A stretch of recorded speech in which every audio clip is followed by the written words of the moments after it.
사무엘상서 8장 1절에서 7절입니다. 사무엘 당시는 왕이 없었습니다.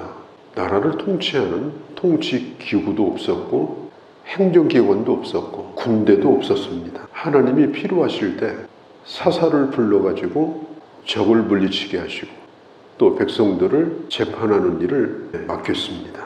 하나님이 친히 왕이 되셔서 하나님의 백성들을 다스리고자 했던 때가 바로 사사시대입니다. 그런데 이 사사기 후반에 보면 이렇게 말하죠. 왕이 없으므로, 왕이 있는데 왕이 없다고 생각한 거예요. 하나님을 그냥 그림자로 만들어버리고 왕이 없으므로 자기들이 왕이 돼서 자기 소견에 오른 대로 행하던 때가 바로 사사기 때입니다. 더군다나 엘리 제사장이 그리고 그의 아들들이 죽음을 당하고 이제 사무엘이 사사 노릇을 하는데 오늘 성경에 있는 대로 1절에 사무엘은 이미 늙었습니다. 그리고 아들들은 그렇게 좋은 아들들이 아니었습니다. 뇌물을 받고 재판을 하는 거예요. 이렇게 되고 보니까 백성들이 절망이 되는 거예요. 사무엘이 참 좋은데 훌륭한데 이분은 이제 나이가 들어가고 그의 아들들이 지금 사사가 됐는데 1절 끝에 이스라엘의 사사로 삼았습니다. 그런데 그 아버지를 닮지 아니하고 세상의 불량배 같은 그런 아들들입니다. 거기다가 주변에서 이제 있는 나라들은 왕이 있어요. 군대도 있어요. 조직도 있어요. 그런데 자기들을 보면 너무너무 허술하게 그지가 없는 거예요. 자기들을 지켜줄 자가 없다고 생각을 한 거예요. 하나님을 빼버리면 절망입니다. 하나님을 빼버리면 아무도 자기를 지켜줄 수 없다고 하는 그런 절망감이 오는 겁니다. 이 사사기 말기는 믿음이 있던 시대가 아니기 때문에 나라를 지키는 길은 그것도 강력한 지도력을 가진 왕을 세우고 이제 군대도 이제 좀 만들고 그렇게 해서 우리 힘으로 지키자. 우리 힘으로 적을 이기자. 그런 생각을 하게 된 거예요. 다니엘서에 보면은 그 느부갓네살 왕이 꿈을 꿨는데 큰 신상을 꿈속에서 봤죠. 머리는 금으로 돼 있고 그 다음에 밑에는 은으로 돼 있고 그 다음에 노수로 되어 있고 그 밑에는 철로 돼 있고 그러다가 나중에는 철과 흙이 섞여 있다가 나중에는 흙이 돼 버립니다. 하늘에서 뜨인돌이 나타나가지고 그 신상을 치니까 공중에 가루처럼 완전히 날려가지고 지상에서 사라졌어요.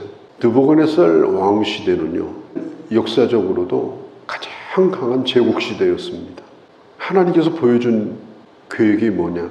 아무리 강한 왕의 국가랄지라도 결국은 사라진다. 우리가 역사적으로 보아도 수많은 나라들이 생겼다가 사라졌어요. 그런데 이스라엘이 그 왕을 구하는 거예요. 우리도 왕이 있었으면 좋겠다. 이랬던 우리 교회 자매가 저한테 그런 얘기를 해요. 남편이 신앙생활을 잘 하는데 너무 답답하다는 거예요. 그래서 저한테 하는 얘기가 가끔씩 술도 먹고 놀아가지고 속에 있는 얘기도 하고 그러면 얼마나 좋을까. 그래서 내가 얘기했습니다. 마저 보면 어떤가 그 맛을 알 거라고. 오늘 신앙생활을 하는 사람들 가운데 그런 사람들이 있어요. 우리가 믿음 안에서 살고 하나님을 왕으로 섬기면서 사는 것이 답답하다고 생각해요. 강력한 왕이 나타나서 좀 본때 있게 뭔가 한번 그랬으면 좋겠다고 생각을 합니다. 그런데 그것은 참 어리석은 일이에요. 지금 이스라엘 백성들이 사무엘이 얼마나 훌륭합니까? 그런데 사무엘은 이미 나이를 들고 아들들도 믿을 만하지 못하고 그래서 결국은 그것도 강력한 지도력을 가진 사람을 원한 거예요. 그러니까 정치 이 체계라고 하는 것은 인간이 살아가는데 답이 아니에요. 사실은 답이 없습니다. 우리가 흔히 생각하기를 공산주의는 우리 편이 아니고 자본주의가 우리 편이다. 또 자본주의는 기독교 편이다. 이렇게 생각을 하는데 그것도 착각입니다. 지금 입증된 것이 뭐예요? 자본주의도 안전하지 않다는 거예요. 미국에서 부동산 파동이 났을 때 우리나라처럼 전부 융자받아가지고 집을 사고 그렇게 했는데 부동산 파동 때문에 미국이 바로 얼마 전입니다. 그래가지고 어마어마한 고통을 겪었어요. 그때 나온 얘기가 뭐냐? 자본주의는 끝났다. 자본주의는 우리의 답이 아니다. 그렇게 얘기를 했습니다. 사실 예수님 당시는 왕의 시대입니다. 사도 바울 당시는 노예를 인정하던 시대예요. 지금 현재 상태에서 최선이라고 생각하고 우리가 선택한 것이 자본주의지. 자본주의가 모든 것의 답은 아니에요. 중요한 것은 뭐냐면 예수님 시대도 훌륭한 그리스도인이 있었고 바울 시대도 그리스도인이 있었고 어떤 체제가 주어져 가지고 신앙생활 하기가 좋다. 또 그것이 성경적이다. 그렇게 반드시 말할 수가 없어요. 중요한 것은 하나님을 인정하는가. 그 지도자가 하나님을 두려워하는가. 예수를 안 믿어도 하나님을 두려워하는 마음이 있는가. 근데 그게 중요한 겁니다. 오늘날도 마찬가지예요. 사무엘이 낙심을 해가지고 하나님한테 항의를 해요. 하나님 이럴 수 있습니까? 어떻게 지금 왕을 구합니까? 그러니까 하나님께서 사무엘을 위로를 해요. 그러면서 백성들이 너를 배반한 것이 아니다. 나를 배반한 거다. 백성들이 나를 버린 거다. 사람들이 다스리는 그런 나라를 원하는 거다. 오히려 사무엘을 위로합니다. 그런데 나중에 왕을 세우잖아요. 딱 500년 걸렸습니다. 망하는데. 길게 가지도 않았어요. 그것도 남북, 이게 또 갈렸어요. 북이스라엘 남유다가 갈리고 왕이 41명이 나왔는데 그 41명 가운데 11명만 또 괜찮은 왕이에요. 그런데 그 11명도 나중에 가서는 7명은 말년에 가서 또 나빠졌어요. 그러니까 41명 가운데 괜찮은 왕이라고 보면 그래 서너 명 정도고요. 나머지는 왕 때문에 백성들도 힘들고 나라도 힘들고 그런 세월을 500년 보내다가 나중에 나라가 망하잖아요. 북이스라엘이 아수르에게 망하고 남유다가 바벨론에게 망하고 바벨론 포로 시절에 그때 지었던 찬양이 이 시편에 나오거든요. 하나님은 우리의 왕이라는 거예요.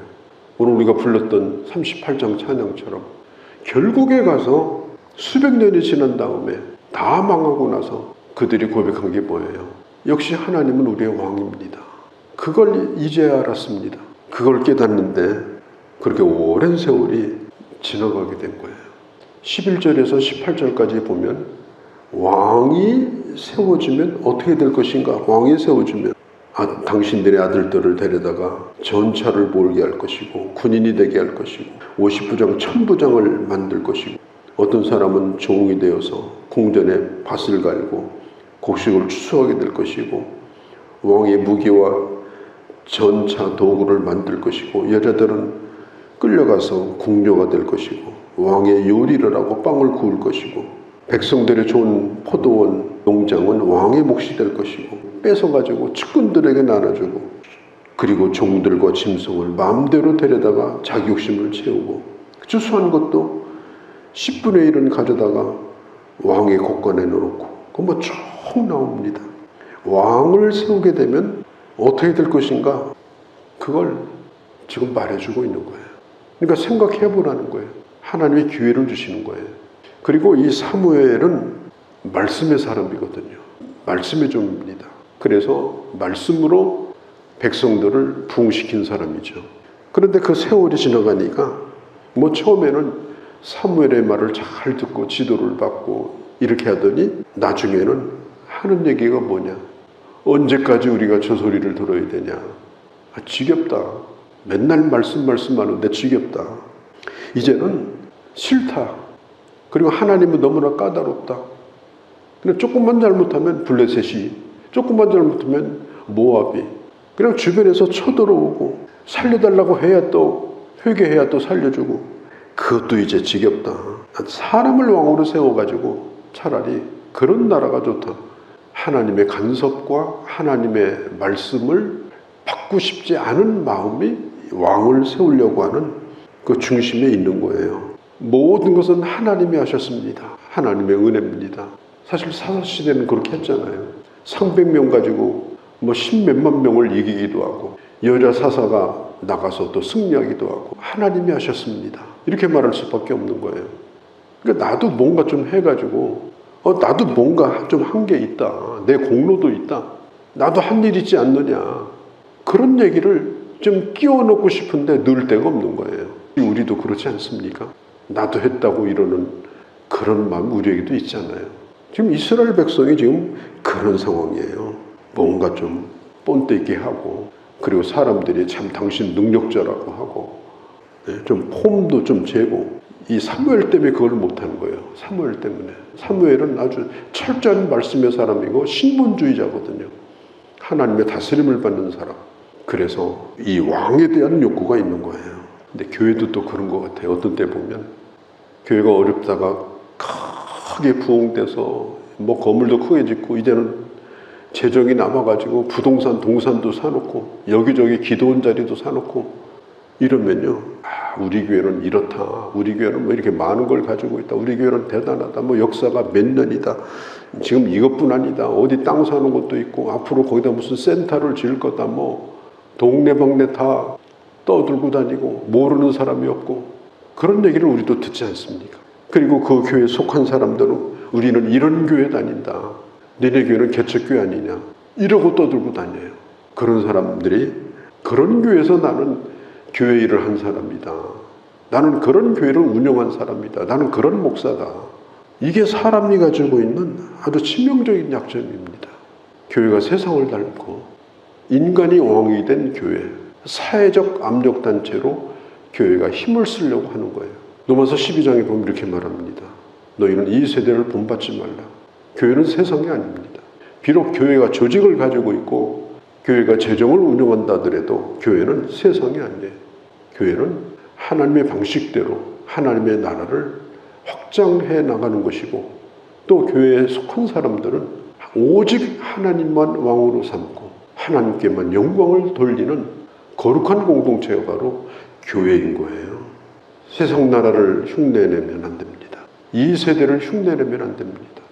교회 지도자가 뭔가 회장 냄새가 나고 사장 냄새가 나고 얼굴 한번 보려고 해도 보기도 어렵고, 주변에서 또 그렇게 막 높여줘가지고 신적 존재로 만들어버리고, 교회가 세상을 닮아가면 결국 세상은 교회를 인정하지 않아요. 교회 존재를 크게 생각하지 않습니다. 교회가 되어야 세상이 교회를 인정해줘요. 신자가 되어야 세상 사람들이 하나님의 사람을 바라보게 됩니다. 그렇게 해야 영적인 능력이고 하나님의 역사가 나타나는 것입니다. 오늘 이 왕을 구하고 있는 이 모습 꼭 기억해야 됩니다. 하나님 우리의 왕이십니다. 내가 왕과 같다고요? 나보다 센 사람은 더 많습니다. 내가 가졌다고요? 나보다 가진 사람은 헤아릴 수 없이 많습니다.